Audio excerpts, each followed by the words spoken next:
My name is Zach, and I work with the band Metallica, and this is the band's headquarters.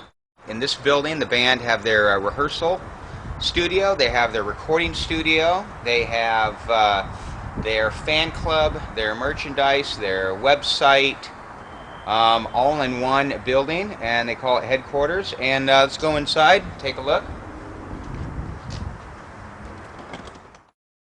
Just come this way, and we'll go inside and take a look at the rehearsal room.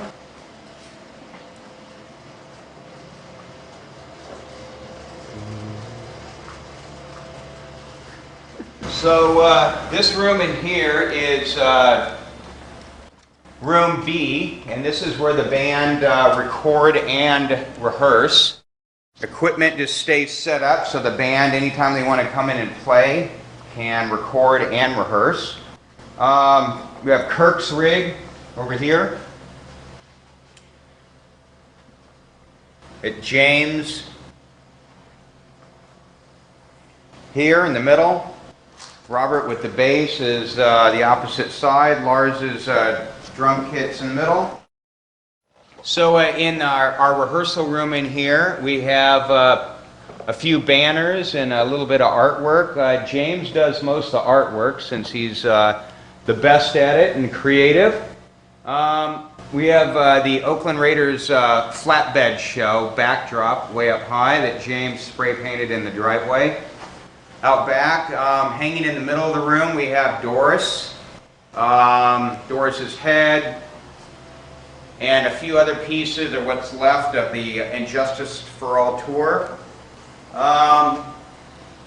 Next wall over there, we got the big scary guy backdrop. And if we go over to the right, we've got Ride the Lightning original backdrop. It's so tall the whole thing won't quite fit in here. And that's pretty much it here. We got a dartboard up there with real tea bags, though. So James is a pretty good shot, as you can see. Kirk's satanic throne that he had custom built out of real skulls and barbed wire. And he'd hoped to put it up somewhere at his house, but there's no place, I think, that was suitable in his home, so it ended up at HQ. You see this whole block of foam clear to the wall? Right. Anybody who works in a studio, the first thing I always ask is, where are the ISO rooms? Because everybody goes, well, where's the bass ISO? Where's the guitars? Where do you do the vocals? Where do you do all this? And it's like, we build rooms out of the foam. So the band don't do anything isolated like that. I mean, they play in the next room. They'll record in the next room, but all their speaker cabinets will be in here or in the rooms upstairs in the back wall. Yeah. So they isolate it that way instead of a bunch of different rooms. So they wanted to do a completely non-recording studio. Recording studio atmosphere is a control room in the center with an ISO on the left, an ISO on the right, tracking room in the middle. They all sound the same, and they want to do something different, the warehouse vibe. So everything in the whole studio is more set up to be live. And if they want to be isolated, they've got rooms upstairs, they've got a huge room over there, huge room here, and if they want to isolate something, we have, the biggest pieces of foam anybody's ever seen. So, and they're way more flexible than gobos or any other studio, gadget that costs a lot of money. So, we have all the band members have 2 sets of identical gear. Amp rigs, speaker cabinets, guitars, everything. So while we're on tour, we'll be in 2 cities at the same time. One rig is setting up, while another rig was getting torn down from a show last night. So when we're in the studio, I set up one set of gear in this room, and the other set of gear we'll set up in this room. And we're getting ready for recording the next album, and we're not quite set in this room for recording, but we will be in the next couple weeks. And this is the room. This is room A, and this is where the band do most all of their recording. This is where they'll play. The control room will be in there. Producer and engineer can see the band. They'll play right here. Generally, we'll have 3 drum kits set up in this room. We'll have the main kit set up down here on the floor, and then we'll put 2 other kits up on stage. And the thinking is that there's no downtime. If you want to record bass, you do bass. And then the next hour, if you want to do guitar, you can do guitar. There's no setup or teardown time. Everything stays up. Everything is mic'd. And if Lars wants a different sounding drum kit, he has more than 1 drum kit that is already set up, already mic'd, and we've got so many channels going into the control room. We've got an entire panel here. We have another panel here. They are all connected. There's no cables that run through any doors for any reason. Believe it or not, Metallica owns a piano, and but as soon as we got it, James decided that we better pinstripe it.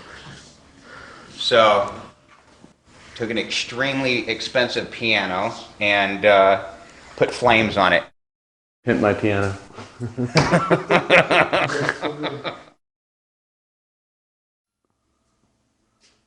It's cool. This actually has, you know, it's like we're gonna have to actually start thinking about it.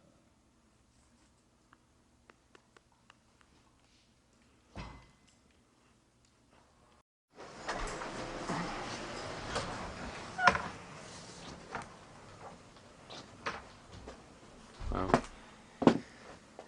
So this is the control room with the SSL console, and we use Pro Tools for most everything, and so our Pro Tool engineer can work here, and the band members in the room have a much larger screen so they can watch Pro Tools on this.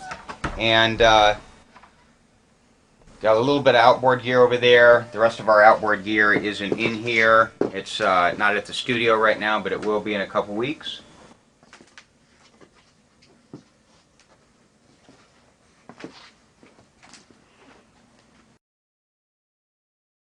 In here is our workshop. Check your gun. Leave your guns outside before you come in. We got lunch. So we got plenty of bench area for the techs to work on gear, and we got room over here for guitar techs. And we got a nice wall of anything spare that we need for the studio, for the band. And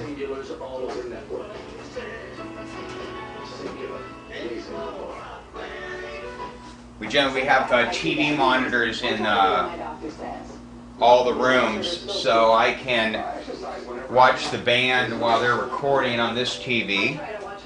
And if they need something, they can holler, and I'll come running. And we can see all the parking lot and the driveway up here.